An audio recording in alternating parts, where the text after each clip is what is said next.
오늘은 그 성경을 통해서 나타난 하나님의 사랑이 어떤 것인지, 성경에서 나타난 하나님의 사랑이 어떤 특징이 있는지 5가지 설명을 함으로써 한번 하나님께서 우리에게 베푸신 사랑을 좀 생각해 봤으면 좋겠습니다.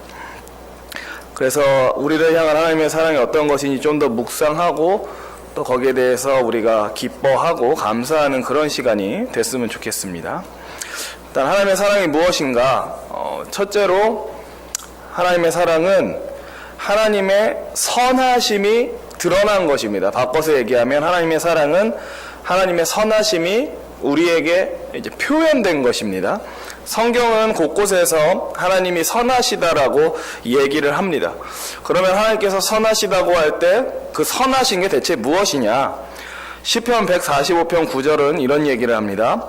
여호와께서는 모든 것을 선대하시며 그 지으신 모든 것에 긍휼을 베푸시는도다 라고 얘기를 합니다. 그러니까 시편 기자가 하는 얘기는 하나님께서는 자신이 창조한 피조물을 선대하시고 그들에게 긍휼 베푸시기를 기뻐하신다라고 얘기를 합니다. 그래서 이거를 3글자로 줄여서 이렇게 말할 수 있습니다. 이것이 바로 하나님의 선하심이다.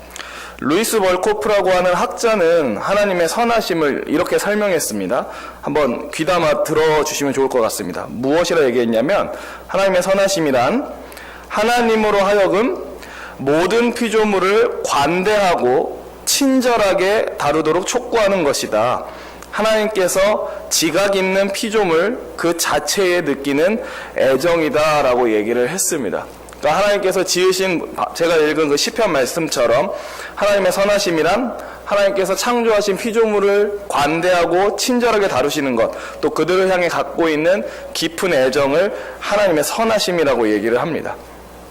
그리고 이러한 하나님의 선하심이 뚜렷하게 우리가 느낄 수 있도록 또 경험되어질 수 있도록 표현된 것이 바로 하나님의 사랑이라고 얘기할 수 있습니다. 하나님의 사랑이란 무엇인가? 다시 한번 말씀드리자면 하나님이 가지고 계신 그 선하신 성품이 우리에게로 표출되고 우리에게로 표현되고 드러난 것이 하나님의 사랑이다. 두 번째로 하나님의 사랑은 어떤 것인가? 그것은 다 아시겠지만 죄인들을 향해서 표현된 하나님의 선하심입니다. 우리는 하나님의 법을 어겼고 본성이 부패했고 정죄를 받아 마땅하며 하나님 앞에서 영원히 추방당해도 할 말이 없는 그런 존재들입니다. 하지만 하나님께서, 그러니까 우리가 우리 스스로 봤을 때 어떤 하나님이 참 우리를 보고 참 사랑스럽다, 너희를 사랑해야겠다라고 할 만한 그런 것은 사실 갖고 있지 않습니다. 하나님의 사랑을 불러일으키거나 하나님 안에서 어떤 우리를 사랑하게끔 만드는 그 무언가를 우리가 갖고 있지 않습니다. 하지만 성경은 하나님께서 그럼에도 불구하고 우리를 사랑하셨다라고 얘기를 합니다. 그래서 하나님께서 우리에게 베푸신 사랑을 생각했을 때 그것은 전적으로 우리에게 과분하고 또 우리가 가지고 있는 공로와 반대되고 그야말로 일방적이고 무조건적인 사랑입니다. 다 아시겠지만 사람들 사이의 사랑은 조건적입니다. 우리는 누군가를 사랑할 때 내가 그 사람을 무조건적으로 사랑해 이런 것은 사실 찾아볼 수 없습니다. 내가 누군가를 사랑한다는 것은 그 사람에게 있어서 뭔가 내가 사랑할 만한 뭔가가 있기 때문에 사랑합니다. 뭐 성격이 마음에 든다든지 외모가 마음에 든다든지 말투가 마음에 든다든지 예의가 바르든지 그러니까 무언가 나한테 있어서 사랑할 만한 구석이 있을 때 누군가를 사랑합니다. 사람이 하는 사랑이라는 것은 철저히 조건적이라는 거죠. 하지만 하나님의 사랑은 어떤 조건 때문에 생겨나는 그런 사랑은 아닙니다. 그분의 사랑에 만약에 조건이 있는 사랑이었으면 이 자리에 있는 저와 성도님들 중에 하나님의 사랑 받을 수 있는 사람은 아무도 없습니다. 성경이 그런 이유는 얘기하지 않습니다. 왜 하나님이 우리를 사랑하시는가에 대해서 구체적인 이유를 얘기하지 않습니다. 다만 하나님은 주권적인 뜻에 의해서 자신의 기뻐하시는 뜻에 의해서 우리를 사랑하십니다. 그냥 우리를 사랑하시기로 하셨기 때문에 사랑하신다라고 얘기를 합니다.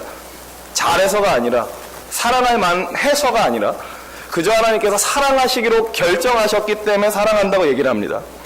모세는 하나님께서 이스라엘을 기뻐하시고 선택한 이유를 이렇게 얘기합니다. 여호와께서 너희를 기뻐하시고 너희를 택하심은 너희가 다른 민족보다 수효가 많기 때문이 아니니라. 너희는 오히려 모든 민족 중에 가장 적으니라. 여호와께서 다만 너희를 사랑하심으로 말미암아. 그러니까 모세가 얘기하는 말의 요지는 이렇습니다. 하나님께서 이스라엘 민족을 기뻐하고 선택하신 이유는 이스라엘이 큰 민족이고 대단한 민족이고 사랑받을 만한 민족이기 때문이 아니라 그저 하나님께서 사랑하시기로 하셨기 때문이다라고 그렇게 얘기를 합니다. 다시 한번 말씀드리지만 하나님은 선하시고 사랑받을 만한 자격 없는 우리에게 그 선하심을 표출하사 우리를 사랑하십니다. 그래서 하나님께서 베푸시는 사랑은 그 자체가 사실 은혜입니다. 은혜라는 말의 의미는 자격 없는 자에게 그저 베풀어지는 호의입니다. 그래서 우리는 하나님께서 우리에게 베푸시는 사랑을 은혜라고 얘기를 합니다. 세 번째로 우리를 향한 하나님의 사랑과 하나님의 행복은 밀접한 관련이 있습니다. 그러니까 우리가 가지고 있는 사랑의 진실성을 보려면 내가 그 사랑하는 대상에게 얼마나 참여하고 얼마나 관여하는지를 보면 알 수 있습니다. 예를 들면 아들이 곤란을 당하고 있고 아들이 괴로움을 당하고 있는데 그 아들의 아버지가 되게 걱정 없이 유쾌하게 살고 있다면 우리는 이런 생각이 듭니다. 과연 저 아버지는 자기의 아들을 사랑하는 게 맞나?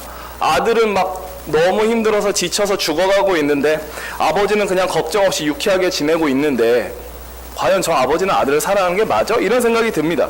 왜냐하면 우리는 본성적으로 사랑하는 누군가의 상태에 민감하게 반응하고 참여하기 때문에 그렇습니다. 달리 말하면 내가 사랑하는 사람이 슬픔에 빠지면 나도 슬픔에 빠집니다. 왜냐하면 내가 사랑하는 사람의 그 슬픔에 나도 참여하기 때문에요. 내가 사랑하는 사람이 행복하면 나도 같이 행복합니다. 실제로 나한테 유익이 주어진 게 아닌데도 불구하고 내가 사랑하는 사람의 행복을 지켜보는 것만으로도 흡족하다라는 거죠. 내가 사랑하는 사람이 깊은 고민에 빠져 있으면 내가 그 고민을 직접적으로 해결해 주지 못할지언정 그 고민에 함께 참여하게 됩니다. 그러니까 우리는 본성적으로 내가 사랑하는 누군가에게 참여하고 그의 상태에 깊이 관여하고 마치 그 사람의 일이 나의 일인 것처럼 살아갑니다. 우리를 향한 하나님의 사랑도 마찬가지입니다. 하나님은 자신의 행복과 우리 인간의 행복을 밀접하게 관련시키셨습니다. 달리 말하면 인간은 불행하지만 하나님은 혼자 행복하다. 이런 걸 원치 않으신다라는 거죠. 사실 다 아시겠지만 하나님은 결핍이 없으십니다.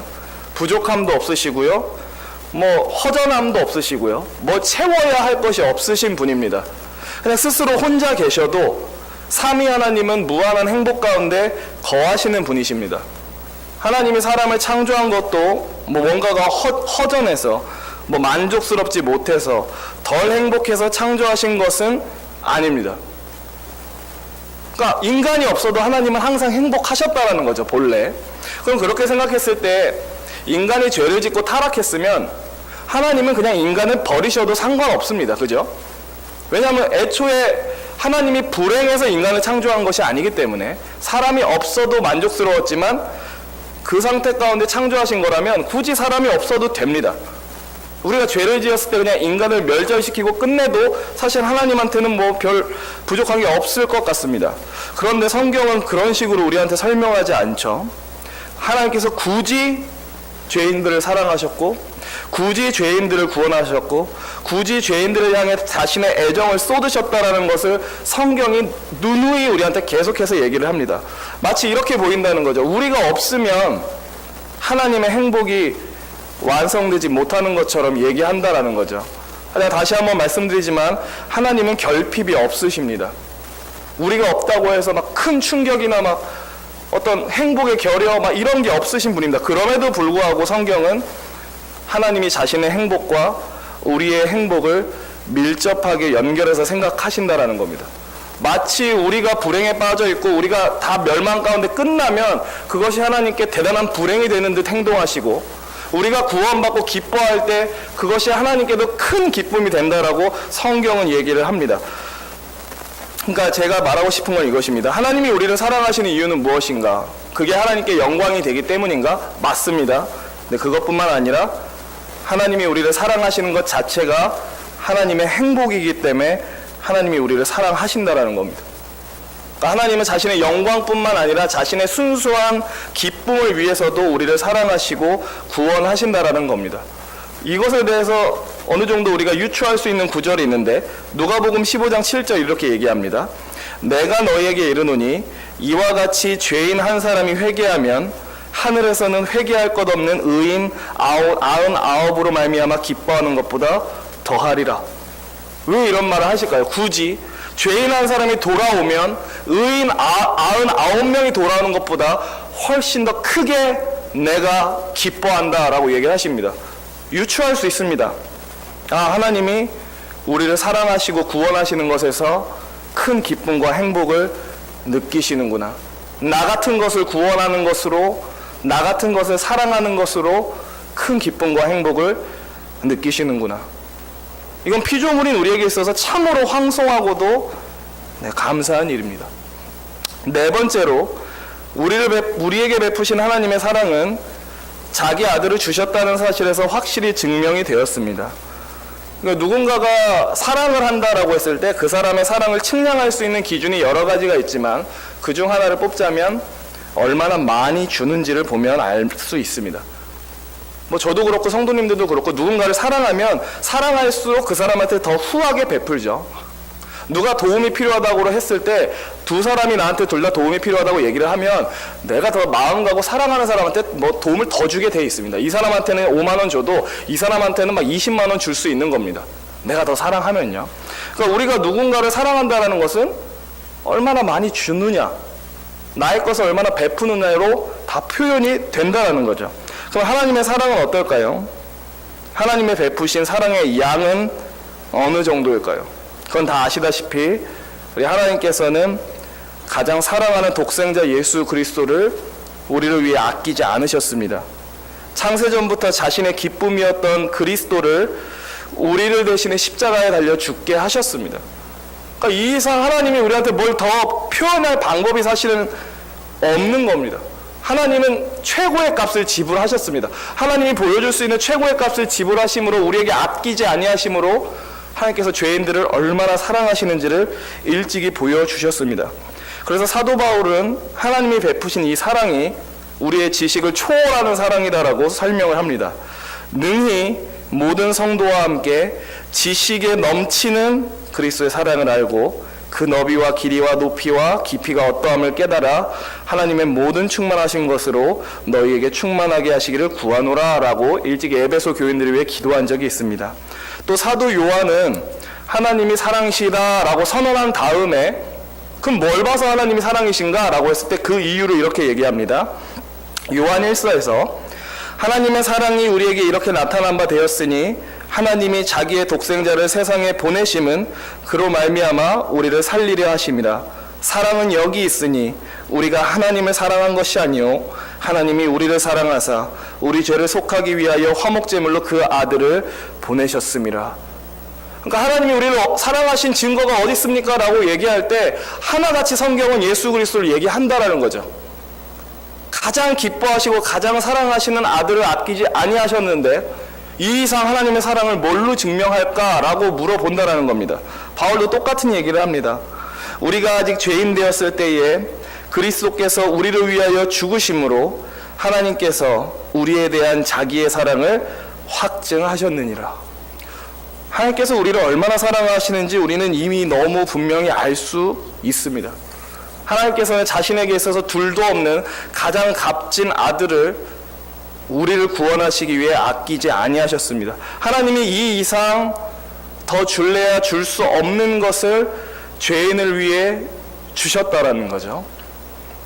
사실 이 사랑의 신비를 어찌 다 이해할 수 있겠습니까? 저도 하나님의 사랑을 설교하는 것만큼 사실 어려운 게 없습니다. 왜냐하면 하나님의 사랑이 깊이나 넓이나 높이에 있어서 저도 충만하게 누리려면 한도 끝도 없고 이게 인간의 말로 설명할 수 없기 때문에 그렇습니다.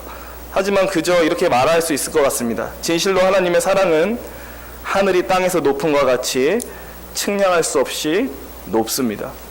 마지막으로 하나님의 사랑은 아들뿐만 아니라 하나님의 모든 것을 우리에게 주시는 사랑입니다. 성경 전체에 흐르고 있는 중요한 메시지가 약속이 하나 있다면 이것입니다. 나는 너의 하나님이 되고 너는 나의 백성이 되리라.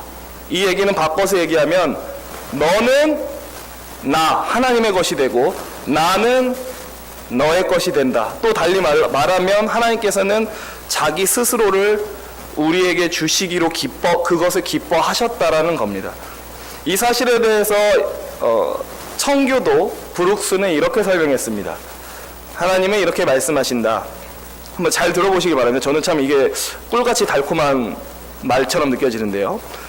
너를 용서하기 위해 나의 은혜는 너의 것이 될 것이며 너를 보호하기 위해 나의 능력은 너의 것이 될 것이고 너를 지도하기 위해 나의 지혜는 너의 것이 될 것이며 너를 안독해 하기 위해 나의 선함은 너의 것이 될 것이고 너에게 공급하기 위해 나의 자비는 너의 것이 될 것이고 너를 높이기 위해 나의 영광은 너의 것이 될 것이다 라고 하나님이 우리에게 말씀하신다라고 얘기를 했습니다. 또 루터도 이런 얘기를 했습니다. 하나님은 나의 것이니 모든 것이 나의 것이다 라고 얘기를 했습니다. 어떤 사람을 위해서 우리가 할 수 있는 최선의 것을 다 하는 것이야말로 내가 그 사람을 향해 갖고 있는 사랑의 진실성을 입증하는 방법입니다. 지금도 하나님은 우리에게 최선의 것을 행하고 계시고요. 지금도 하나님은 우리에게 줄 수 있는 최고의 것을 항상 주고 계십니다. 무엇을 주고 계십니까? 라고 얘기했을 때 하나님의 모든 것을 우리에게 항상 주고 계시다라고 말씀드리고 싶습니다. 말씀을 마치겠습니다. 이 자리에 있는 저와 성도님들 모두가 높고도 넓고도 깊은 하나님의 사랑을 더 깊이 묵상함으로 그 안에서 깊은 만족과 위로를 느낄 수 있었으면 좋겠습니다. 또 하나님께서 자격 없는 나에게 이런 황송한 사랑을 베푸셨다는 사실에 감사할 수 있었으면 좋겠습니다. 무엇보다도 나를 극진히 사랑하시는 그 하나님, 부족하지만 나도 뜨겁게 사랑하길 원합니다라는 마음으로 항상 그렇게 하나님을 사랑할 수 있었으면 좋겠습니다. 제가 기도하고 마치겠습니다.